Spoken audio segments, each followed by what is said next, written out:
నీ పేరేంటి? నువ్వు అలా లోపలికి రావడం ఏంటి? బెల్ కొట్టడము అట్లాంటివి ఏం లేవా? నువ్వు డైరెక్ట్ గా లోపలికి రావడం ఏంటి? ఎవరు నువ్వు? ఎవరు నువ్వు? చంపడానుకుంటే ఇదా నువ్వు రావాల్సిన ప్లేస్? ఇదేనా ఇదేనా నువ్వు రావాల్సిన ప్లేస్? నువ్వు బయటికి రా, నువ్వు బయటికి రా, నువ్వు బయటికి రా, నువ్వు బయటికి రా. నువ్వు ఎవరో నాకు తెలియదు. నువ్వు బయటికి రా, నువ్వు బయటికి రా, నువ్వు బయటికి రా, నువ్వు రా బయటికి. రా సార్ తలపై, నువ్వు బయటికి రా, రా బయటికి, రా బయటికి, రా బయటికి. అంతా రికార్డ్ అవుతుంది. ఎవరు నువ్వు? నీ పేరేంటి? ఎవరు నువ్వు? నీ పేరేంటి? ఎవడా నువ్వు?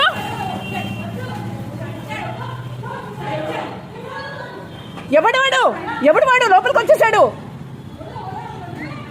ఎవడు వాడు? ఎవడో తెలీదు. లోపలికి వచ్చేసాడు. లోపలికి వచ్చేసి తలుపేసేసాడు. ఎవడు?